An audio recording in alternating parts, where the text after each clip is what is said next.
Donc moi c'est Elodie, j'ai 31 ans, je suis mariée, j'ai 3 enfants. Et il y a tout juste 2 ans, on m'a diagnostiqué un cancer du sein. Donc c'était un cancer canalaire infiltrant, triple négatif et grade 3. À ce moment-là, j'étais enceinte de 3 mois et demi de mon troisième enfant.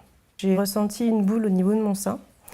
Donc j'ai attendu quelques jours, je surveillais tous les soirs, je voyais que ça bougeait pas, ça grossissait pas. J'ai attendu une dizaine de jours et puis vu qu'elle avait pas l'air de vouloir s'en aller, j'ai pris rendez-vous chez mon médecin traitant qui a regardé, il m'a dit, il a pensé à un fibrome ou un kyste.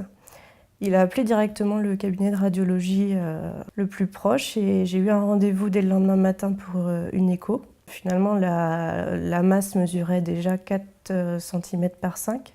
Donc là, on m'a demandé de revenir l'après-midi pour faire une biopsie. Donc j'y suis retournée.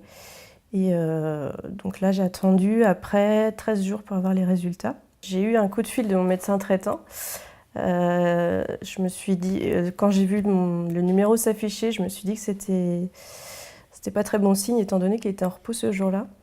Il m'a dit qu'il avait reçu les résultats de ma biopsie, que les résultats n'étaient pas bons, il fallait que je vienne le voir au cabinet 2 heures plus tard.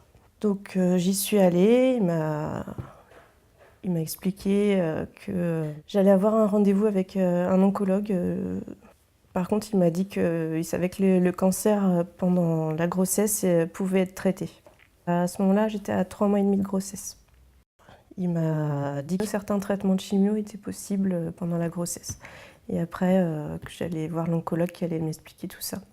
Donc quelques jours plus tard, j'avais mon rendez-vous. Là, il m'a bien confirmé que, étant donné que j'étais déjà au 2e trimestre de grossesse, le traitement qu'il allait me proposer était compatible avec la poursuite de la grossesse, puisqu'il ne passait pas la barrière placentaire en fait.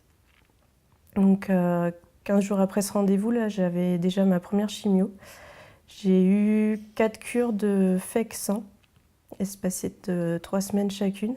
Je me suis posé 10 000 questions, j'aurais pu avorter, j'aurais pu... voilà. J'étais à la fois rassurée de pouvoir garder mon bébé et à la fois, quand l'infirmière nous annonce la liste des effets secondaires, c'est vrai que ça fait très peur. De la pose du diagnostic jusqu'à à peu près la 2e chimio, la grossesse, je l'ai un peu mis de côté. Je me suis concentrée sur mes traitements, sur les examens que j'avais à passer, sur les effets secondaires et sur la fatigue. Et puis une fois que je me suis rendu compte que je supportais plutôt bien les traitements et que les échos du bébé étaient normales, je me suis réinvestie un peu plus dans ma grossesse. Et après, à la fois, j'ai beaucoup culpabilisé de devoir, je pense que j'ai fait ressentir beaucoup de choses à mon bébé pendant cette période, beaucoup d'angoisse, de peur, de tristesse. Voilà, j'ai culpabilisé pendant toute cette période. Donc mon accouchement, il avait été programmé à 7 mois et demi de grossesse parce qu'il ne fallait pas qu'il y ait trop de laps de temps entre la dernière chimio et l'opération. Donc j'ai eu, après ma 4e cure de Fexan, j'ai eu 1 mois pour me reposer. Et là, on m'a fait une césarienne. 5 jours après la césarienne, je me suis fait opérer. Donc là, c'était une tumorectomie, puisque c'est ce qui était prévu dès le départ, puisque les 4 cures de chimio du coup, fait diminuer la tumeur, elle ne faisait plus qu'1 cm. L'oncologue m'a expliqué que quand on est enceinte, ils font d'abord la chimio et l'opération ensuite. Le protocole changeait par rapport à la grossesse. Donc mon médecin traitant m'a écouté aussitôt et il a été très réactif. Et dès le lendemain, j'avais mon premier examen et c'est ce qui m'a permis d'avoir mon traitement très rapidement et d'être prise en charge aussitôt. Le fait que je sois infirmière, je pense que ça n'a absolument rien changé. Il me suivait depuis ma naissance et donc il n'a eu aucun doute, il a voulu être rassuré. Étant donné que j'étais enceinte, il n'a pas pris de risque. Alors je voudrais dire au corps médical de faire comme mon médecin traitant, d'être réactif. Le cancer du sein, ça n'arrive pas que chez les plus de 50 ans, comme on peut voir dans les campagnes de prévention. Ça arrive aussi chez les femmes jeunes et pendant la grossesse, on n'est pas immunisé non plus.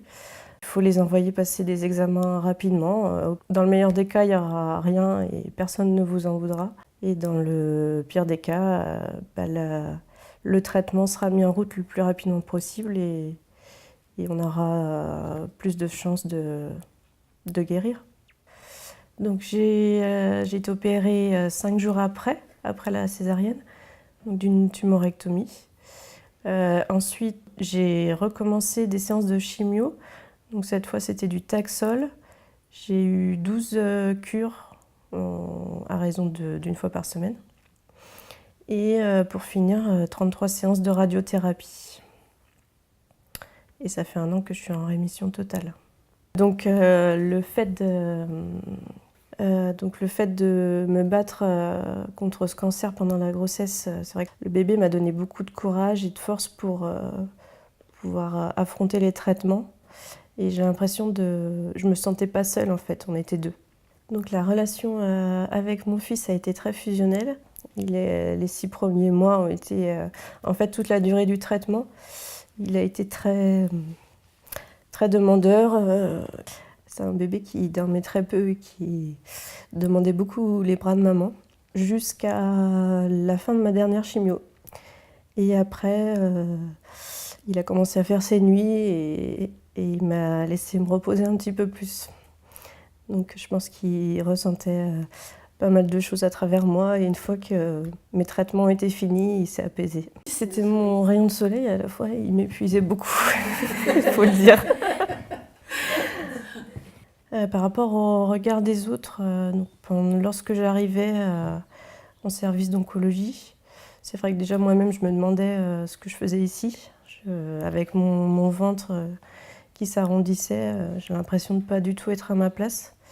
Et en plus de ça, tous les regards étaient braqués un peu sur moi. Je pense que les gens ne se rendent pas compte qu'on peut recevoir des traitements pendant la grossesse. Et ça, c'est encore quelque chose de plus difficile à supporter. Par rapport au regard des autres, moi j'ai tout fait pour que personne s'en aperçoive. Par rapport à la perte des cheveux, j'avais une perruque qui était quasiment la coupe qui ressemblait tout à fait à la coupe de cheveux que j'avais avant. Mon obsession, c'était de passer inaperçue quand j'allais emmener mes enfants à l'école et tout ce que je pouvais faire. D'avoir l'air normal et surtout pas de... Et j'avais pas envie qu'on me pose de questions. Alors mes aînés, donc le plus grand avait 7 ans et le deuxième avait 3 ans et demi. Donc j'ai vu un psychologue qui m'a guidée sur les mots à choisir en leur expliquant simplement ce que j'avais. Donc je leur ai expliqué que j'avais une boule au niveau de mon sein, c'était une maladie qui était grave et que ça pouvait se guérir. Il y avait des traitements, mais pour me soigner, il fallait que j'aille à l'hôpital très souvent. Et que les traitements faisaient perdre les cheveux. Donc par rapport à ce côté-là, ils étaient prévenus. Et en fait, finalement, je pense qu'ils l'ont bien vécu. Ça les a pas traumatisés. Et le petit, à 3 ans et demi, s'en est pas rendu compte. Parce que quand on en reparle, il ne se rappelle pas forcément. Alors aujourd'hui, j'ai des examens de contrôle tous les 6 mois. Donc à chaque fois, je n'y vais pas toute seule, mon mari m'accompagne.